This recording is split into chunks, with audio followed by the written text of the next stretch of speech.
말씀 보십니다. 마태복음 6장 10절 한 절만 보십니다. 마태복음 6장 10절입니다.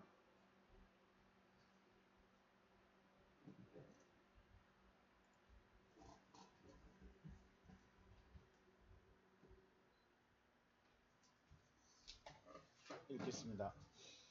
나라가 임하시오며 뜻이 하늘에서 이루어진 것 같이 땅에서도 이루어지이다. 아멘. 원어로 한번 읽어볼까요? 엘데토 헤 바실레이아 스 당신의 나라가 임하셔야 합니다. 네, 우리가 당신의 나라, 하나님의 나라, 그것이 어떤 것인가에 대해서는 앞에서 살펴봤습니다. 하나님의 나라라는 것은 아버지 하나님의 다스림을 받는 사람입니다. 어떤 지역적 아니면 물리적인 어떤 곳이 아니라 하나님의 다스리심을 받고 있는 사람이 바로 하나님의 나라가 되는 것이죠. 그러므로 당신의 나라가 임하셔야 합니다 라고 간곡하게 구하고 있다는 것은 당신이 오셔서 다스려 주셔야 합니다 라는 의미인 것이죠.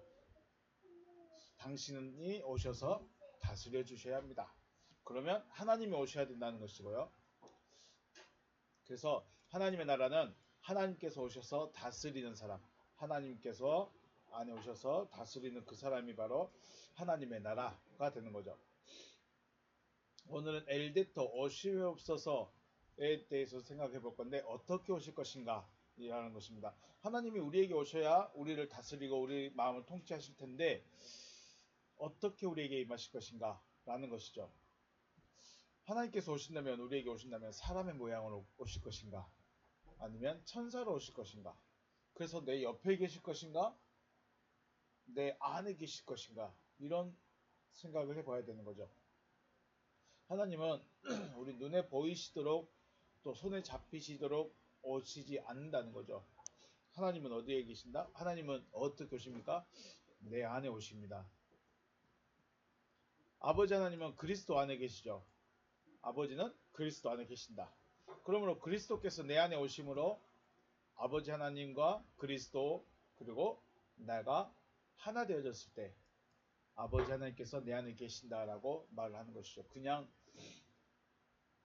주님 오시옵소서라고 해서 내가 손을 잡을 수 있고 손을 볼 수 있고 뭐 만질 수 있고 그런 의미가 아니라 그리스도 안에 계신 아버지께서 그리스도 안에 계시니까 그리스도께서 내 안에 오시는 자체 그것이 바로 하나님께서 내 안에 계시는 것이 된다는 것이죠.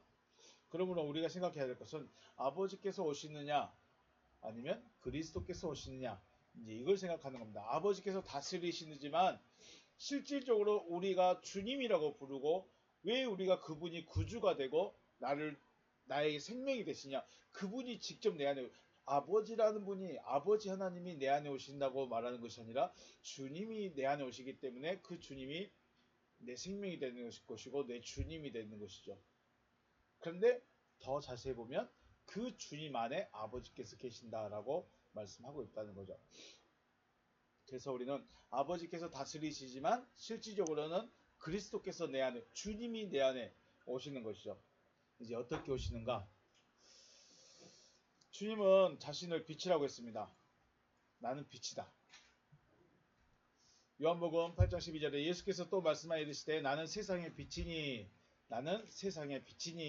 나를 따르는 자는 어둠에 다니지 아니하고 생명의 빛을 얻으리라 라고 하셨습니다. 예수님과 함께 다녔던 사람들은 밤에도 화냈을까요? 밤에 다니는데 그냥 빛이 나서 천사처럼 뭐 빛이 나서 화냈을까요? 그 빛이 말씀하는 그 물리적인 조명의 빛이 아닌 것이죠. 이 빛을 뭐라고 했어요? 생명이라고 했어요. 생명. 요한복음 1장 4절에서는 생명이 빛이다.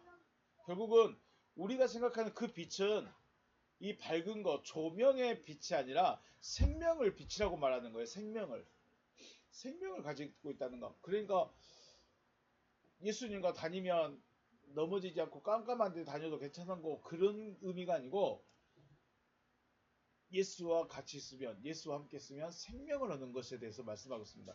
빛이라고 말하니까 우리가 조명의 빛, 광원으로서의 빛을 생각할 수 있는데 그 광원이 아니라 그 조명이 아니라 생명을 빛이라고 말합니다. 생명을 왜 빛이라고 해버리냐면 필요한 사람만 찾아가기 때문에 필요하지 않는 사람에게는 그 빛이 싫은 겁니다. 그래서 굳이 생명이라고 말할 수도 있겠지만 그 생명이 필요한 사람에게는 빛이고 필요 없는 사람에게는 귀찮은 겁니다. 그래서 생명을 빛이라고 표현하셔버린 것이고요. 이 빛을 바로 요한복음 1장 1절에서 말하는 그 말씀입니다. 그 말씀, 호로고스인 거죠. 그 말씀, 그 안에 생명이 있으니 이 생명은 그 사람들의 빛이다 라고 하셨어요. 그 말씀 1장 4절에서 3절, 2절, 1절 올라가다 보면 그 말씀이라고 나옵니다. 그리고 그 빛이 4절의 그 빛, 곧 생명이신 그가 9절에서는 참빛, 곧 세상에 와서 각 사람에게 비추는 빛이 있었나니 그가 세상에 계셨으며 세상은 그로 말미암아 지은 바 되었을 때 세상이 그를 알지 못하였고 자기 땅에 오매 자기 백성이 영접하지 아니하였으나 그를 영접하는 자, 곧 그 이름을 믿는 자들에게는 하나님의 자녀가 되는 권세를 주셨다라고 하셨습니다. 1장 1절, 요한복음 1장 1절의 그 말씀이 4절에서는 생명으로, 그리고 이 생명이 원하는 사람들에게는 빛으로 오십니다. 이 빛은 각 사람에게 비추지만 영접하는 자가 있고 영접하지 않는 자가 있습니다. 10절 말씀에 그가 세상에 계셨으며 세상은 그로 말미암아 지은 바 되었을 때 세상이 그를 알지 못하였습니다. 그리고 자기 땅에 오매 자기 백성은 영접하지 아니했습니다. 세상이라는 그 존재도 빛에 대해서 몰랐고 자기 백성에게 왔지만 영접하지 않았습니다. 좋아한다는 거예요, 안 좋아한다는 거예요? 세상 사람도 안 좋아하는 거고 자기 백성들도 안 좋아해요. 빛은요. 근데 그 빛을 우리는 사랑한다고 해요. 우리는 그 빛을 믿는다고 그러고 그 빛을 따라간다고 그래요. 원래 세상은 그 빛을 안 좋아하게 되어 있어요. 세상은 생명을 안 좋아하게 되어 있어요. 세상이 그를 알지 못했어요. 알지 못한다는 것은 단순히 나 당신 몰라 정도가 아니에요. 그냥 외면이에요. 여러분 모르는 사람하고 길을 지나가다가 마주치는데 모르는 사람, 생명구제 사람에게 안녕하십니까 할 수 있을까요? 쉽지 않죠. 그런 관계예요. 몰라요. 한 번이라도 얼굴이라도 봤으면 오랜만이네 누군지 몰라도 기억난다 그럴 수 있는데 세상은 그를 알지 못해요. 그냥 지나가 버려요. 자기 백성은요 영접하지 않았어요. 붙잡지 않아요. 자기 백성이라면 지난번 우리 왕이시네 한번 손이라도 잡아볼 텐데 그것도 못해요. 싫어해요. 생명은 사람들이 원래가 싫어해요. 그러니까 뭘 찾을까요? 생명이 아닌 다른 걸 말해요. 다른 걸 말할 수밖에 없어요. 왜냐하면 사람들이 싫어하기 때문에. 그런데 우리는 그 생명을 사랑한다고요. 우리는 그 생명을 믿는다고 해요. 우리는 그 생명을 따라간다고 해요. 그리고 죽으면 거기 간다고 해요. 그와 함께 있을 거라고 장담하고 믿고 있고 아주 찰떡같이 믿고 있어요. 어떻게 된 걸까요? 10절 말씀 다시 읽어볼까요? 그가 세상에 계셨음에 세상은 그로 말미암아 지은 바 된 것이 아니라 되어진 거죠. 세상은 그로 말미암아 되어졌을 때 세상이 그를 알지 못했어요. 세상은 알지 못해요. 그냥 모르는 사람이에요. 모르는 사람. 11절 자기 땅이 오매 자기 백성은 영접하지 아니에요. 우리는요. 예수 이름 부르고 있으니까 영접한 것이고 예수 이름 믿고 있으니까 영접한 것이고 교회 다니고 있으니까 된 것일까? 한 번쯤 생각해 봐야 되지 않을까? 마태복음 4장 12절 말씀에 예수께서 요한이 잡혔음을 들으시고 갈릴리로 물러가셨다가 나사렛을 떠나 스불론과 납달리 지경 해변에는 가버나움에 가서 사시니 이는 선지자 이사야를 통하여 하신 말씀을 이루려 하심이라. 일렀을 때 스불론 땅과 납달리 땅과 요단강 저편 해변 길과 이방의 갈릴리여 흑암에 앉은 백성이 큰 빛을 보았고 사망의 땅과 그늘에 앉은 자들에게 빛이 비쳤도다 하였느니라. 아멘. 자, 예수님이 요한이 잡혀심을 듣고 어디로 갔어요? 스불론과 납달리 지방으로 갔어요. 스불론과 납달리 지방으로 갔어요. 가버나움으로 가셨습니다. 근데 그 가버나움은 간데 그 동네가 깜깜한 동네예요? 해가 없는 동굴인가요? 아니죠. 그곳에 빛이 비쳤대요. 그 빛이 비친 곳이 그 동네가 깜깜해서 혹은 햇빛이 안 비치는 동굴이어서 광원이 그쪽에 들어갔을까요? 전구가 그쪽에 들어갔을까요? 그거 말하는 거 아니잖아요.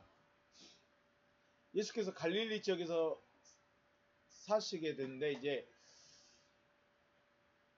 빛이 비친 거죠. 그쪽에 갈릴리, 또 스불론, 납달리. 자, 이게 어디 지역이냐면 스불론과 납달리는 지역의 이름이기도 하지만은 야곱의 아들들의 이름이기도 합니다. 그런데 지금의 레바논이에요. 우리가 알고 있는 지중해 해변을 따라서 이스라엘이 있고요. 그 위에가 레바논이 있어요. 그러니까 유대 땅이지만 그 당시는 유대 땅이었겠지만 지금 현재 그때 예수님 시대만 해도 레바논으로 바뀌어버렸어요. 나라가 그러니까 스불론과 납달리가 살던 그 지역이 유대 땅에서 밀려나 버렸어요. 유대인의 족보에서. 그러니까 12지파에서 쫓겨나 버린 거죠. 쫓겨난 건 아닌데 원래 유다만 남고 다 이제 이방이 돼버린 거죠. 근데 땅이 나눠지니까 국경이 생기다 보니까 이 지역은 외면당한 사람들이었어요. 우리 그 수가성의 여인처럼 수가라는 성의 여인처럼 이스라엘 백성인데 실질적으로는 근원적으로는 이스라엘 백성이지만 그들의 신앙의 상태나 혹은 믿음의 모습이나 그것은 유대인들이 볼 때 이방인 거예요. 수가성도 마찬가지고요. 근데 수가성과 비슷한 위치가 스불론과 납달리라는 그 지역이에요. 저 위쪽에서 지중해 위쪽에가. 거기에 주님이 찾아가셨어요.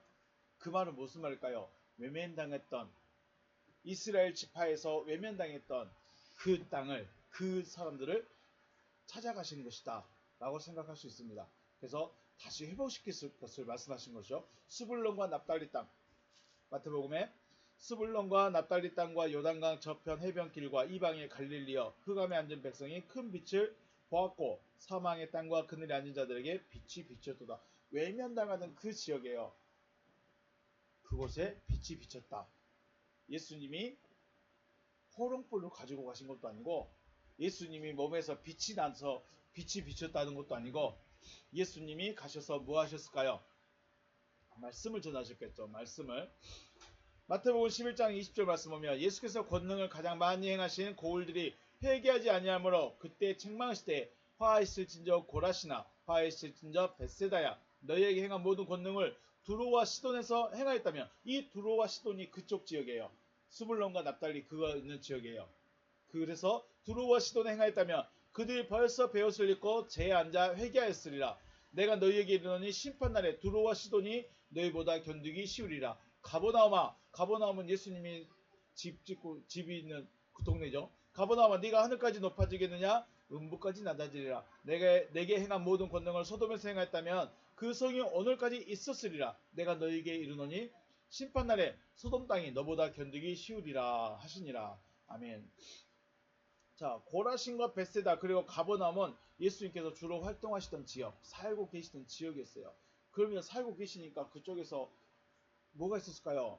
다른 지역보다 능력도 많이 보여주실 것이고 유명했을 것이고 또 말씀도 많이 가르치셨을 것입니다.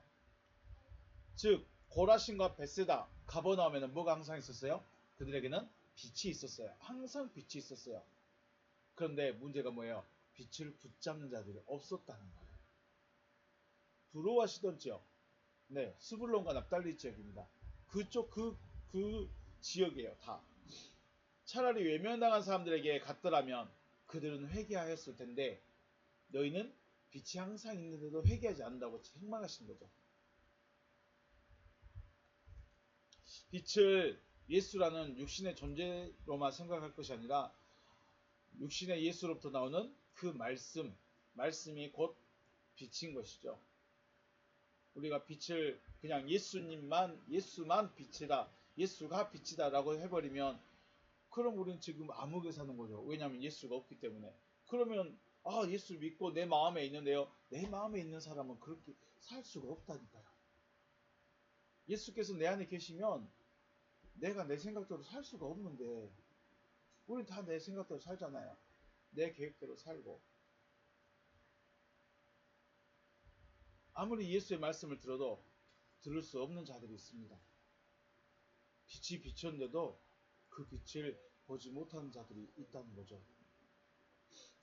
고라신과 베세다, 가버나움, 예수께서 머무시고 활동하시고 계시던 주 베이스가 됐던 곳, 베이스 캠프가 됐던 곳이 바로 그쪽 동네입니다. 그런데 그쪽 동네에 살면서 그쪽 사람들에게 말씀을 가르쳤는데 회개하지 않습니까? 차라리 내가 저쪽 위에 올라가 버려서 차라리 외면당한 사람들 찾아가서 복음을 전했더라면 그들은 회개했을 건데 너희들은 왜 회개하지 않느냐라는 것이죠. 요한복음 9장에 앞을 보지 못한 사람이 있죠. 예수께서 침으로 흙을 이겨서 눈에 바르시고 실로암 못에 가서 씻으라고 말씀하십니다. 이 맹인은 실로암에 가서 씻고 눈이 밝아졌습니다. 단순하게 기적을 행하는 예수를 알게 하시려고 이 내용을 기록했을까? 바리새인들이 이 맹인이었던 사람이 원래부터 맹인이 아니었다고 또 주장하죠. 그리고 부모도 추궁하고 이 사람도 다시 추궁합니다. 너희 거짓말하고 있지. 날 때부터 눈을 볼 수가 없는 사람이 어떻게 갑자기 눈을 볼 수 있느냐라고 추궁하면서 너희 거짓말 자들이라고 말합니다. 그때 예수께서 바리새인들을 보고 책망하시죠. 그냥 39절 말씀에 예수께서 이르시되 내가 심판하러 이 세상에 왔나니 보지 못한 자들은 보게 하고 보는 자들은 맹인되게 하려 함이라 하시니, 바리새인 중에 예수와 함께 있던 자들이 이 말씀을 듣고 이르되 우리도 맹인인가? 예수께서 이르시되 너희가 맹인이 되었더라면 죄가 없으려니와 본다고 하니 너희 죄가 그대로 있느니라. 아멘. 자, 맹인이었던 사람, 중요한 것은 그거예요. 주님은 나 기적을 행할 수 있어, 나 기적을 베푸는 예수야, 이것을 말씀하시려고, 이것을 알게 하시려고 이 기사를 적어 놓은 것이 아니라 주님이 하시는 일이 뭐예요? 눈을 뜨게 하는 거예요. 빛을 보게 하는 거예요. 그런데 맹인이 어떻게 빛을 봤을까요? 지금 우리도 가서 나 맹인이니까 침 뱉어가지고 진을 이겨서 제 눈에 바르고 좀 깨끗한 물이 어디 있을까요? 상사댐 가서 눈 씻으면 맑아질까요? 맹인이 했던 게 뭐예요? 말씀하신 대로 갔어요. 그게 길도 찾기 어렵고 사람들이 도와줘야 되겠지만 일단 갔어요. 가서 씻었다는 거예요. 중간에 가다가 나 여기 좀 씻어주세요 하면서 씻을 수도 있었을 것이고, 뭐 이런 걸 다 시킨대 하면서 불평할 수도 있었을 텐데, 이 맹인은 어떻게 했어요? 눈에 진흙 바르고 그냥 그대로 갔어요.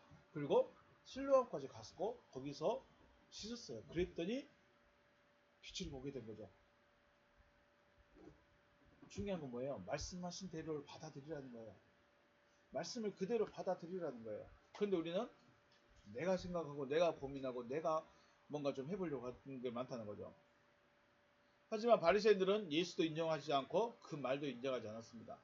인정하지 않으니까 아무리 빛을 비춰도 보지 못하는 맹인인 거죠. 예수님이 보셨을 때 육신의 눈을 감겨 있지만 차라리 이 맹인, 육신의 맹인은 차라리 말씀을 듣는 자이기 때문에 빛을 본 자지만, 바리새인들은 육신의 눈은 띄어 있지만 말씀을 듣지 않고 인정하지 않고 받아들이지 않기 때문에 예수 입장에서는 어둠들인 거예요.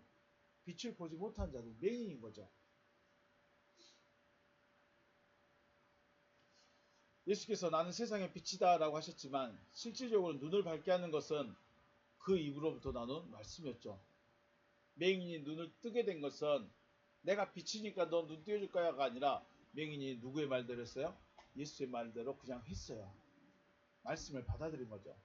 그리고 말씀 받아들였을 때 눈이 밝아진 것입니다. 그러므로 그 말씀이 비친 것이죠. 그 말씀이.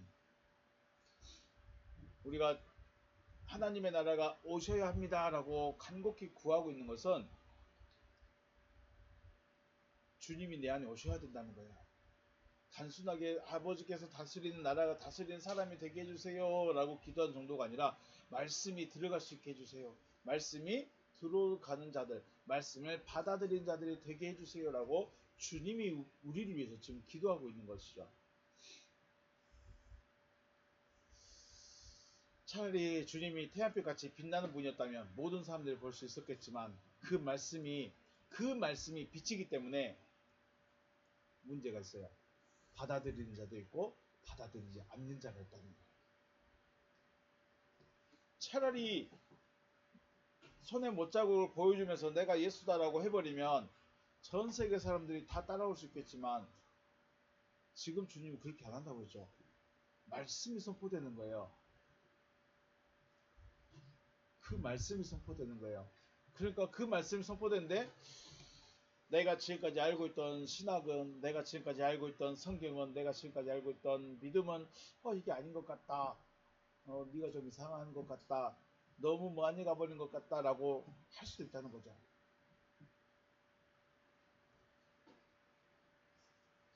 여러분은 어떻게 생각하십니까? 그 말씀이 빛이라는데 그 말씀이 빛인데 나는 빛을 받았을까? 그 말씀 받아들였을까? 말씀을 받아들인다? 어떤 말씀? 궁금하지 않으세요? 어떤 말씀이지? 그 말씀은 사람마다 다 다르다고 했어요. 성경에 있는 어떤 구절이 내 안에 탁 들어온 그럴 수도 있겠지만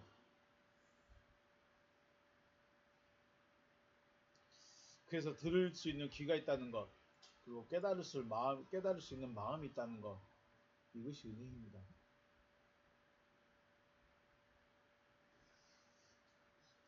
주님은 우리에게 말씀으로 다가오시고 말씀이 내 안에 설치되어졌을 때 내가 다스림을 받고 내가 다스림을 받음으로 하나님의 나라가 되어지는 것. 곧 말씀이 빛이고 빛이 내게 왔을 때 내가 붙잡았을 때 내가 하나님의 자녀가 되는 것이고 하나님의 자녀가 됐기 때문에 내 생각과 내 사상과 내가 가지고 있던 나를 나대게 했던 모든 것들을 어미의 모태에서 벗어나 버린 것처럼 엄마의 태에서부터 나를 따로 구별해내버린 것처럼 바울처럼요. 아버지의 뜻대로 아버지가 원하는 그 삶을 살아갈 수밖에 없다는 것이죠. 내 안에 계신 그리스도께서 내 안에 계시면 바울처럼밖에 못 삽니다. 그리스도께서 내 안에 계시면 바울처럼 살아갈 수밖에 없겠죠.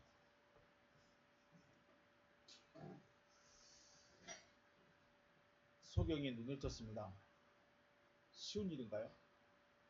소경이 눈을 떴습니다. 있을 수 있는 일인가요? 그런데 그것은 단순히 육신의 병을 고쳤냐, 육신의 연약함을 치료해 줬냐, 그 능력이 있느냐, 그걸 말씀하고 싶은 것이 아니라 나는 빛이다. 내 말대로 순종하면, 내 말을 받아들이면, 내가 말한 대로 그대로 하면 너희는 빛을 볼 수 있다. 너희는 빛을 볼 수 있다. 그런데 스스로 깨어있는 자, 스스로 볼 수 있는 자, 스스로 나는 빛을 알고 있는 것, 그렇다고 말하는 그 사람들은 빛이 앞에 있어도 생명의 말씀이 앞에 있어도 자신들이 기다리던 메시아가 앞에 있어도 볼 수가 없다. 왜요? 안 받아들이기 때문에. 그래서 들을 수 있는 귀, 또 깨달을 수 있는 마음, 이것은 진짜로 하나님